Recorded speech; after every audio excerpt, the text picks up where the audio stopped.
Olá, este é o Destaque ONU News. A conversa é com o comandante da missão das Nações Unidas na República Democrática de Congo, a MONUSCO, General Marcos de Sá Afonso da Costa. Com mais de 16 mil homens uniformizados, este é um homem que está no comando. E a nossa primeira questão é: quais os desafios da missão que é uma das maiores presenças de boinas azuis do mundo? É uma missão muito importante, uma missão que está no âmbito do capítulo 7 da Carta da ONU, ou seja, de uma certa forma, a imposição da paz. Temos um mandato voltado para a proteção dos civis e apoiar as autoridades, né, o governo, a polícia e principalmente as Forças Armadas, para combater os grupos armados que ainda proliferam no país após a guerra civil que este país teve no período aproximado de 1997 a 2003. Foram 7 anos de guerra civil que envolveram países vizinhos aqui e países da região, e as cifras não são muito claras, mas se estima que esse número de vítimas dessa guerra civil tenha chegado a 5 milhões. Nos dias de hoje, né? Fake news, teorias conspiratórias, nós temos aqui. Então, a MONUSCO, às vezes, como aliado dos grupos armados, imagine. Como é que se materializa este efeito das fake news, não é? Em plena missão de paz, com mais de 16 mil homens, e provoca este sentimento contra a ONU, tem impacto no trabalho da ONU que está a fazer com as populações no terreno, numa área tão complexa como acabou aqui de descrever? O uso das redes sociais aqui é muito intenso. Então, as pessoas se comunicam muito por WhatsApp, não é um aplicativo, uma forma, mas produzem pequenos vídeos, às vezes vídeos, pode até ser aquela imagem verdadeira, mas deturpada no tempo e no espaço, ou seja, coisas que aconteceram no passado, então, como se fosse, acaba aquilo criando um pânico, um movimento contra a presença das Nações Unidas em certas situações. Nós tivemos aqui situações, para ser bem que não é, que se repetem várias vezes. Um pouso de helicóptero nosso num determinado local, na qual nós estávamos indo lá para fazer, imagine, uma evacuação de pessoas feridas da comunidade. Circulou ouviu falar um helicóptero, alguém associou que aquilo ali estavam trazendo à ONU terroristas do ADF, que é esse grupo, a bordo, e aí as pessoas vão para o local do pouso, não sabendo direito, umas mais violentas, outras menos. Aquilo degenerou em violência, o helicóptero não pousou, e é evidente que quem necessitava do apoio médico acabou não recebendo. Isso é um exemplo do uso de news. Vezes, eles são pessoas que distribuem notícias falsas. Agora, o pior é quando aquilo é fabricado realmente com o intento de desestabilizar. E aí, os grupos armados mais organizados, eles fazem pleno uso da falsidade, do boato, através de redes sociais, de mídias, rádio ou notícias nos jornais locais. É muito complicado. Acredito que nós temos que, realmente, a comunicação estratégica, nós temos que vencer isso, porque está trazendo realmente um dano às operações, acaba revertendo contra, se nós estamos aqui para proteger os civis. E não podemos atuar numa região por causa disso. Na verdade, quem está sofrendo são as populações. Eu acredito que o maior meio de disseminação tem sido esses aplicativos que usam no celular, né? É o principal meio E notícias, eu poderia contar inúmeros casos, como esse que eu falei, mas que mostram que isso vai criando, e a MONUSCO acaba sendo um alvo muito fácil, porque, primeiro, nós somos 14 contingentes com tropa, e 49 missões, 49 contribuintes de tropa para os observadores e oficiais de Estado-Maior. Nós somos estrangeiros, né? até tomaram a questão do idioma, ainda que nós temos tradutores para o Swahili, que se emprega muito aqui no leste do país, ou para o francês, que é a língua oficial, aquilo nos coloca a nossa tropa, inclusive, sem perceber direito o que está acontecendo. E cria ainda um estresse adicional para o trabalho das forças. Então, a gente procura melhorar. Nós temos pequenas células de pessoas que trabalham com informações públicas, né? Mas eu acredito que nós temos que melhorar ainda e aproveitar o recurso que nós temos.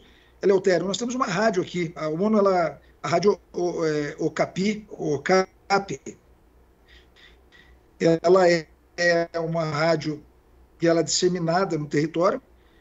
Naturalmente, ela tem uma programação que ela vai mais além das atividades da ONU, então ela traz notícias de interesse, traz notícias que são de vários dos locais que elas se encontram, como na capital, que vivem uma outra realidade, ou Lubumbashi, mais no sul, mas é um veículo muito bom, entrar pelo rádio. Vamos entrar mesmo nesta questão da narrativa, porque há poucos dias a situação ficou difícil no terreno na República Democrática do Congo. Houve algumas manifestações anti-presença das Nações Unidas. Estão lá boinas azuis a fazer o seu trabalho. Acha que esta é uma nova frente, portanto, o combate à fake news em missões de paz, que os países contribuintes, como o Brasil, por exemplo, devem começar a ter em conta para este tipo de operação? Absolutamente. Eu acredito que isso é uma nova fase em operações de paz. Os exércitos, as Forças Armadas, elas já têm, de uma certa maneira, para esse tipo de ambiente operacional, que seria a guerra assimétrica, ou espaços em que a presença da população ela faz parte da operação militar, ou seja, seria uma guerra não de linhas de frente muito definidas, mas atuando em um contexto que a população está ali, como é o caso do Congo, evidentemente. Nós temos que ter esse apoio às operações militares. Se chama de ações de ação nos exércitos, se chama de operações psicológicas em outros, se chama de operações de informações públicas, mas o fato é que isso está num grande contexto de uma guerra, vou chamar de guerra, porque mas no mundo da comunicação. Ou seja, não há como uma tropa chegar para fazer uma operação hoje aqui no Congo. Nós teremos de desdobrar uma tropa numa região que está ali com grupos armados. A mensagem do que nós vamos fazer passarem nas diversas audiências. Você, como um profissional desta área, sabe que estamos a falar aí da população da rua, vamos dizer, das aldeias, estamos falando nas lideranças, que já é uma mensagem, até para gerenciar as expectativas do que se espera nós, as autoridades, para o público interno nosso da missão, para o sistema das Nações Unidas, para a comunidade diplomática. Então, para cada público, um diferente nível de mensagem, mas alinhado no que estamos fazendo aqui. E que estamos fazendo muitos investimentos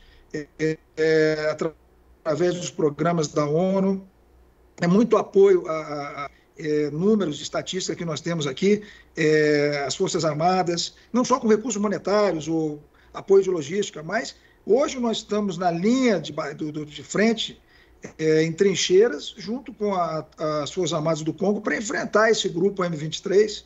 Então, isso tem que ser difundido, porque se você não ganha a guerra de comunicação, alguém vai ocupar esse espaço.